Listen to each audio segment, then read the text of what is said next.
सलमान, मेरी तबीयत ठीक नहीं, मैं ये सब नहीं कर सकती। फूफो मुझसे 2 साल बड़ी थी और हमारा दोस्ती वाला रिश्ता था। हम सब काम इकट्ठा करते थे। एक बार फूफो को इस हालत में देख लिया तो मुझसे बर्दाश्त नहीं हुआ और उस रात कुछ कहानियां ऐसी होती हैं जो वक्त के साथ धुंधला नहीं जाती, बल्कि दिल के किसी कोने में हमेशा जिंदा रहती हैं। ये कहानी है मेरे बचपन और जवानी के बीच के एक ऐसे लम्हे की जिसमें जब मैं जज्बात और एहसासात के उलझते रिश्तों में खो गया था। मैं सलमान हूँ, एक आम सा लड़का, मगर उस दिन के बाद मेरी जिंदगी आम ना रही। मोहब्बत, शर्म, नादानी और एहसास जुर्म ने मुझे वो सबक दिया जो शायद किसी किताब में नहीं मिलता। ये वो वक्त था जब मैंने पहली बार जाना कि रिश्तों की कुर्बत और उनकी हुर्मत में कितना बारीक फर्क होता है और एक लम्हे की गलती कभी कभी पूरी जिंदगी के एहसास बन जाती है। मेरा नाम सलमान है, मेरी उम्र 27 साल है, मैं बहुत खूबसूरत हूँ। ये कहानी उस वक्त की है जब मैं 17 साल का था। मैं अपनी अम्मा और अब्बा के खानदान में सबसे पहला बच्चा था और पहले बच्चे को बहुत प्यार दिया जाता है, तो मुझे भी सब बहुत प्यार करते थे। मैं शुरू से ही अपनी नानी दादी दोनों के घर रहता था और सब लोग मुझसे बहुत प्यार करते थे। मेरी अम्मा शादी के 2 साल बाद ही अलग हो गई थी और जब मैं 5 साल का था तो मेरे दादा दादी वफात पा गए। दादी के घर में मेरी 2 फूफो और एक चाचू थे। बड़ी फूफो का नाम अलीना था और छोटी फूफो का नाम सुमेरा था। मैं घर में फूफो के साथ बहुत फ्री था और वो भी मुझसे बहुत प्यार करती थी। बड़ी फूफो की शादी हो चुकी थी और चाचू की भी शादी हो गई थी। जब भी मैं दादी के घर जाता तो फूफो के कमरे में सोता था क्योंकि हम अलग रहते थे। मैं 17 साल का था और फूफो 22 साल की थी। 22 साल की उम्र में भी वो बहुत खूबसूरत लगती थी। चाचू की शादी हो चुकी थी और वो रात को अपने कमरे में होते थे। एक दिन रात के 9 बज रहे थे, मैं फूफो वाले कमरे में सोया हुआ था कि अचानक फूफो को वॉशरूम जाना था। वॉशरूम कमरे के बाहर था। फूफो चली गई और तकरीबन 10 मिनट बाद वापस आई तो उन्होंने आकर मेरा हाथ पकड़ लिया, जिससे मेरी आंख खुल गई, मगर मैं फिर भी सोने का ड्रामा करता रहा। अगले दिन जब हम दोनों सुबह उठे तो एक दूसरे से कोई जिक्र नहीं किया। फूफो ने मेरी तरफ देखा और कहा, जाओ जाकर फ्रेश हो, मैं तुम्हारे कपड़े निकाल देती हूँ। मैं फ्रेश होने चला गया और फ्रेश होकर फूफो को आवाज दी और कपड़े देने को कहा। फूफो कपड़े लेकर आई और दरवाजे को थोड़ा सा धक्का दिया और अपना चेहरा अंदर करके मुझे देखा और कहा, जल्दी से बाहर आकर नाश्ता कर लो। मैं बाहर आया तो फूफो मुझे देखकर मुस्कुरा रही थी। मैंने शर्म के मारे सर झुका लिया। फिर फूफो ने मुझसे कहा, तुम बैठो, मैं भी जल्दी से नहा कर आती हूँ। जब फूफो नहा कर निकली तो मैं फूफो को देख रहा था तो फूफो बोली, क्या देख रहे हो मेरी तरफ? मैंने कहा, कुछ नहीं। इतने में चाची भी अपने कमरे से निकल आई और चाची ने कहा, दोनों बैठो, मैं नाश्ता लगाती हूँ। फिर मुझे अपने शोहर के साथ जाना है। 2 दिन के लिए चाची ने नाश्ता लगाया और चाचू को आवाज दी। चाचू भी नाश्ता करने आ गए और हमने नाश्ता किया। मैं फूफो के साथ वाली कुर्सी पर बैठा हुआ था। मैंने जल्दी जल्दी नाश्ता खत्म किया और फूफो से कहा, मैं बाहर जा रहा हूँ क्रिकेट खेलने। चाचू ने मुझसे कहा, तुम बाहर मत जाओ, फूफो घर में अकेली है, अब हम लोग जा रहे हैं, 2 दिन बाद आएंगे, तब तक तुमने घर से बाहर नहीं जाना और फूफो का ख्याल रखना है। मैंने फूफो की तरफ देखा और कहा कि मैं फूफो का बहुत ख्याल रखूंगा। हम लोग नाश्ते से फारिग हुए तो चाची उठकर अपने कमरे में चली गई और तैयारी करने लगी और मैं उठकर टीवी लॉन्च में आ गया और मूवी देखने लगा। फूफो ने बर्तन वगैरह समेटे और टीवी लॉन्च में आकर मेरे साथ सोफे पर बैठ गई और मूवी देखने लगी। चाचू भी वहीं आ गए और फूफो से बोले, तुम अकेले बोर हो जाओगी, ऐसा करो कि अपनी दोस्त को बुला लो 2 दिन के लिए। फूफो ने कहा कि नहीं भाई, मैं ऐसी ही ठीक हूँ और सलमान है ना मेरे साथ, मुझे कोई मसला नहीं है। चाचू बोले, नहीं, कम से कम घर में ज्यादा लोग होंगे तो मुझे कोई परेशानी तो नहीं होगी। अब फूफो भी कुछ नहीं कर सकती थी क्योंकि तुम्हारी भाभी बोल रही थी कि सुमेरा को कहो अपनी दोस्त को बुला ले। तो फूफो ने अपनी दोस्त जिसका नाम रुबीना था उसे कॉल कर दी और सब बात बताई। रुबीना ने अपनी अम्मा से इजाजत ली और कहा कि ठीक है, मैं कुछ देर में आ जाऊंगी, जिस पर चाचू थोड़ा रिलैक्स हो गए और अपने कमरे में चले गए। फूफो घर की सफाई करने लगी, सब चीजें समेट कर फूफो घर में झाड़ू लगाने लगी। फूफो जब कमरे से बाहर झाड़ू लगा रही थी तो मैं उन्हें देख रहा था। फूफो ने जब बाहर से झाड़ू लगा लिया तो हॉल में आई झाड़ू लगाने के लिए। मैं फूफो को घूर कर देख रहा था। फूफो की नजर मुझ पर पड़ी। मैं घबरा गया कि कहीं फूफो को बुरा ना लग जाए। मेरे माथे पर पसीना आ गया था कि फूफो न जाने क्या सोचेगी। फूफो मेरी हालत को महसूस कर रही थी और इंजॉय कर रही थी। फूफो ने मेरे माथे पर पसीना देखा तो बोली, सलमान तुम्हारी तबीयत ठीक है? मैंने कहा हाँ मैं ठीक हूँ। तो फूफो मेरे पास आई और कहा कि तुम इतना पसीना क्यों आ रहा है? मैं बोला पता नहीं, गर्मी है बहुत, शायद इस वजह से। फूफो ने कहा नहीं गर्मी तो नहीं है इतनी। फिर फूफो ने मेरे माथे पर हाथ लगाया और बोली तुम्हें तो बुखार भी नहीं है, फिर क्या हुआ? एकदम से फूफो ने अपने दुपट्टे से मेरे माथे से पसीना साफ किया तो मैं फूफो का चेहरा देखने लगा। उसी दौरान दरवाजे पर दस्तक हुई तो फूफो ने मुझसे कहा, सलमान तुम ठीक से होकर बैठो, मैं दरवाजा खोलती हूँ। जब दरवाजे पर दस्तक हुई तो मैं उठकर वॉशरूम की तरफ भागा और फूफो दरवाजे की तरफ चली गई तो दरवाजे पर उनकी दोस्त आई हुई थी। रूबीना बहुत खूबसूरत लड़की थी जिसके हुस्न का शाहकार था। गोरा रंग, भरा भरा जिस्म, वो बहुत खूबसूरत थी। वो घर में दाखिल होकर फूफो से गले मिली और अंदर आ गई। दरवाजे की आवाज सुनकर चाचू भी अपने कमरे से बाहर आ गए थे। रूबीना ने उनको सलाम किया और चाचू ने रूबीना के सलाम का जवाब दिया। उसके बाद फूफो और उनकी दोस्त को अपने कमरे में ले गई। वहां जाकर फूफो ने चादर उतार कर दुपट्टा ले लिया। वहां जाकर रूबीना ने चादर उतार कर दुपट्टा ले लिया। मैं वॉशरूम से निकलकर टीवी लॉन्च में आया और वहां बैठकर वही मूवी दोबारा लगाने लगा। इतनी देर में चाचू कमरे से बाहर आए और चाचू ने सामान उठाया हुआ था। चाचू ने हम सबको आवाज दी और कहा कि अच्छा हम जा रहे हैं घर का और अपना ख्याल रखना। और चाचू ने फूफो को 2000 रुपए दिए घर के खर्चे के लिए। फिर चाचू ने मुझसे कहा, सलमान तुमने घर से बाहर नहीं निकलना और घर की जिम्मेदारी अब तुम पर है। चाचू ने मुझे भी 1000 रुपए दिए खर्चे के लिए। मैं खुश हो गया। वो दोनों चले गए तो फूफो ने मेन डोर लॉक किया और रूबीना से कहा, रूबीना तुम सलमान के साथ टीवी लॉन्च में बैठो, मैं झाड़ू दे दूं, फिर गपशप लगाते हैं। रूबीना आकर टीवी लॉन्च में मेरे साथ सोफे पर बैठ गई और फूफो हमारे साथ झाड़ू लगाने लगी। मैं अब डर रहा था क्योंकि अब तो घर में रूबीना भी थी और मुझे उसकी तबीयत का पता नहीं था। मैं फूफो के चेहरे को गौर से देख रहा था। फूफो ने मेरी तरफ देखा और मुस्कुराकर झाड़ू लगाने लगी। फूफो झाड़ू लगा रही थी, मैं उसके चेहरे को देख रहा था और मुझे नहीं पता था कि रूबीना की नजर मेरे ऊपर थी। रूबीना ने खांसते हुए फूफो को बताने का इशारा किया मगर फूफो ने उसको मुस्कुराकर देखा और बाहर चली गई। फूफो बाहर गई तो रूबीना भी उसके पीछे पीछे बाहर चली गई। वो दोनों कुछ देर तक बाहर रहे, फिर रूबीना आ गई। फूफो किचन में चाय बनाने चली गई और रूबीना टीवी लॉन्च में आकर मेरे साथ लगकर बैठ गई।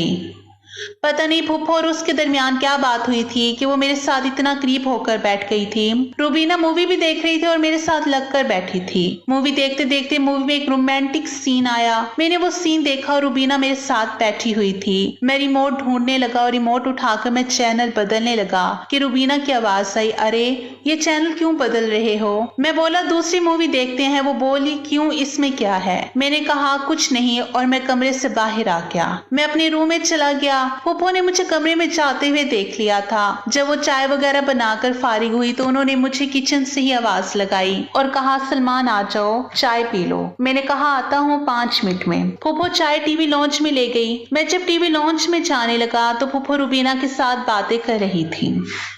रूबीना फूफो से बोली, अरे सुमेरा जब तुम झाड़ू लगा रही थी तो सलमान तेरे चेहरे को गौर से देख रहा था। फूफो बोली मुझे पता है। तो इस पर वो बोली, यार कहाँ तुझे पता था कि वो तेरे चेहरे को गौर से देख रहा है और तू फिर भी उसके सामने ऐसी रही। मैं दरवाजे से बाहर खड़ा होकर उनकी बातें सुन रहा था।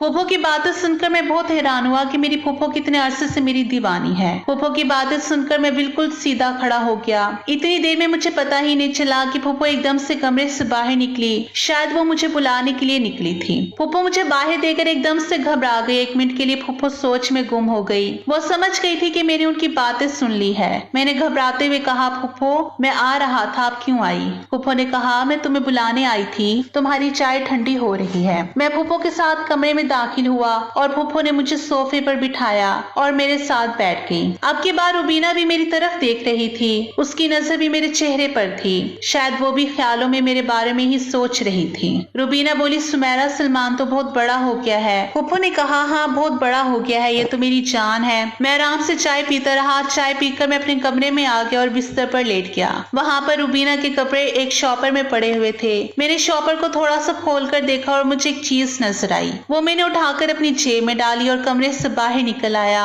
लेकिन कुछ देर बाद जब मैं कमरे में दाखिल हुआ तो फूफो और रुबीना कमरे में बैठे हुए थे। फिर रुबीना ने शॉपर खोला तो मैं परेशान हो गया। रुबीना गौर से शॉपर को देख रही थी और फिर उसने सब कपड़े निकालकर बिस्तर पर फेंक दिए और फूफो से कहा, यार मेरे एक रिंग नहीं मिल रही। फूफो ने कहा, तू अपने साथ लाई ही नहीं होगी। फूफो को जरा भी ख्याल नहीं था कि मैं ऐसा कर सकता हूँ। रुबीना बोली, अरे यार मैं खुद लेकर आई हूँ, वो यहाँ मैंने शॉपर में रखी थी। फूफो ने कहा, नहीं यार देख तेरे कपड़ों में ही होगी। रुबीना बोली, नहीं है, देख लिया है। और रुबीना फिर से कपड़ों में ढूंढने लगी।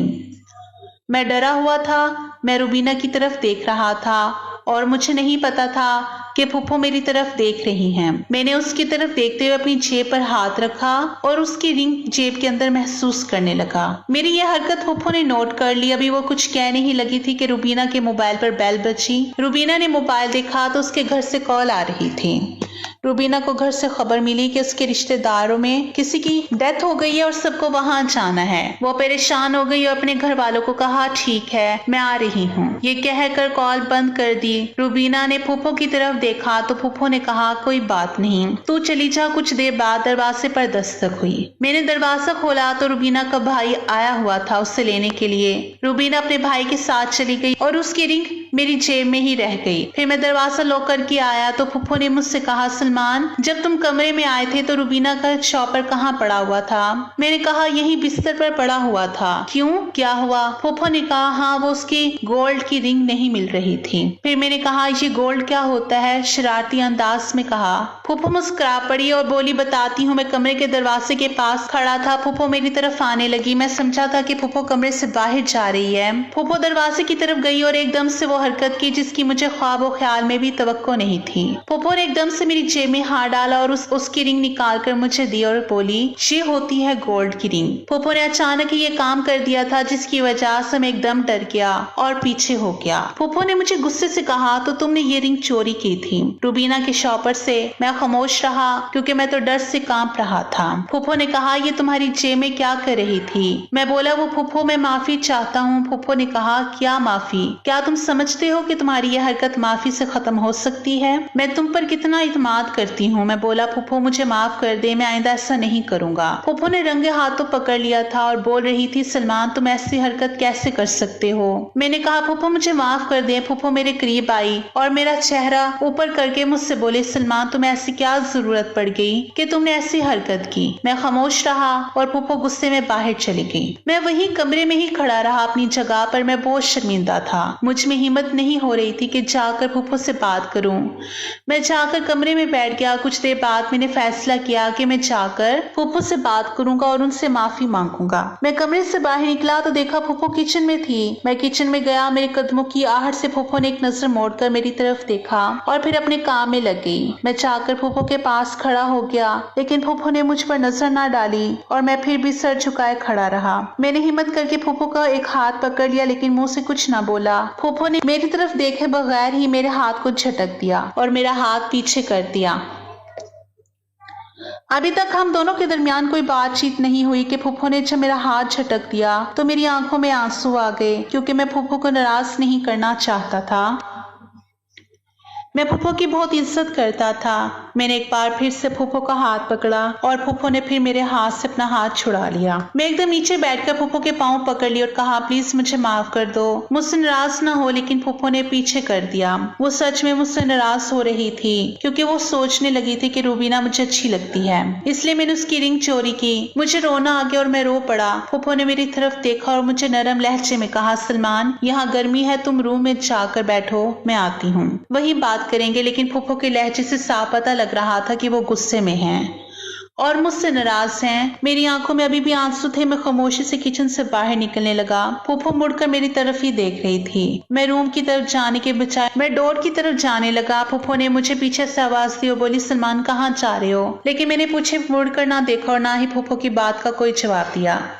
मैं मेन दरवाजे तक पहुंचने ही वाला था कि फूफो मेरे पीछे भागती हुई आई और मेरा हाथ पकड़ लिया और पूछा, बाहर कहाँ जा रहे हो? मैं खामोश रहा और मेरी आंखों में आंसू थे। मेरी आंखों में आंसू देखकर फूफो ने मेरा हाथ पकड़ा और मुझे जबरदस्ती रूम में लाकर बिठा दिया और मेरे साथ ही बेड पर बैठ गई और मुझे देखने लगी, लेकिन मैं अपना सर झुकाए हुए था। फूफो ने गुस्से से कहा, ये क्या बात हुई कि गलती भी तुमने ही की, और ये बताओ कि तुम घर से बाहर कहाँ जा रहे थे? मैंने कहा, मैं अपने घर जा रहा था। फूफो बोली, क्यों जा रहे थे तुम अपने घर? हाँ, तुमने गलती की है, अब मैं तुमसे नाराज भी नहीं हो सकती क्या? मैंने रोते हुए कहा, आप बेशक मेरी पिटाई कर लो, मुझे थप्पड़ मारो, लेकिन मुझसे नाराज ना हो। प्लीज, मैं आपकी नाराजगी बर्दाश्त नहीं कर सकता। प्लीज। मैंने फूफो के आगे हाथ जोड़ दिए। फूफो की आंखों में भी आंसू आ गए और उन्होंने कहा, मैं तुम्हें माफ कर रही हूँ, लेकिन दोबारा ऐसी गलती मत करना। मैंने फूफो के आंसू साफ किए, क्योंकि ये तो सच था कि मैं उनकी आंखों में आंसू नहीं देख सकता था। फिर फूफो बोली, अच्छा, अब नाराजगी खत्म हो गई है, अब ये बात नहीं होगी।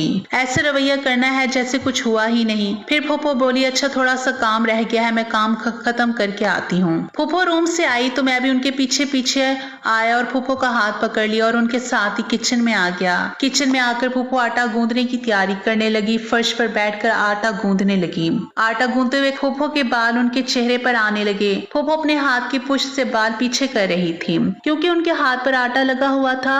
2-3 बार उनके बाल उनके चेहरे पर आए, जिन्हें फूफो ने पीछे कर दिए। ऐसे ही बाल पीछे हुए फूफो के हाथ पर लगा हुआ आटा उनके माथे पर लग गया। फूफो ने मेरी तरफ देखा और बोली, मेरे हाथों में आटा लगा हुआ है, जरा यहाँ आओ और यहाँ माथे से आटा साफ कर दो। मैं आगे बढ़ा और फूफो के माथे से आटा साफ कर दिया। फिर मैं बावर्ची खाने से निकलकर सीधे टीवी लॉन्च में आया और टीवी ऑन कर लिया। मेरी नजरें तो टीवी की तरफ थी, लेकिन मेरा दिमाग फूफो की तरफ ही था और मैं बोल रहा था, फूफो आप बहुत खूबसूरत हो। मैं जैसे ही सोफे से उठा, मैंने जरा से पीछे घूमकर देखा तो सोफे की बैक साइड पर फूफो दीवार से लगकर खड़ी हुई थी और वो मुझे ही देख रही थी। मैं एक बार फिर डर गया और अब मैंने सोचा कि सलमान बेटा, अब तो बचने की कुछ चांसेस नहीं हैं, क्योंकि सुबह से दूसरी बार हो गया था जब मेरी गलती पकड़ी गई थी। फूफो ने मुझे कुछ ना कहा और फूफो के मुंह से आवाज नहीं निकल रही थी। फूफो ने मुझे कुछ देर तक देखा और मैं फूफो को देख रहा था। फिर फूफो बोली, वो मैं तुम्हें खाने पर बुलाने के लिए आई थी, तुम जाकर चेंज कर लो और नहा लो, मैं खाना लगाती हूँ। मैं हैरान रह गया कि फूफो ने मुझे कुछ क्यों नहीं कहा और फूफो ऐसे अंदाज में बोल रही थी जैसे उनकी चोरी पकड़ी गई हो। फिर मैं फूफो के पास चला गया। फूफो ने मेरी तरफ देखा और एक मुस्कुराहट फेंकी और मुझे कहा, सलमान प्लीज हेल्प करो मेरी खाना लगाने में। मैंने उनके हाथ से कुछ बर्तन लिए और डाइनिंग टेबल पर रख दिए। फूफो भी आ गई और फिर फूफो ने एक ही प्लेट में सालन डाला और पहला लुकमा फूफो ने खुद ही मेरे मुंह में डाला। मैं खुश हो गया। 2 दिन बाद चाचू और चाची भी आ गए और ये 2 दिन मैंने बहुत हंसी खुशी से फूफो के साथ गुजारे और मैं घर चला गया और फिर मैं अपने कॉलेज जाने लगा और पढ़ाई में मशगूल हो गया।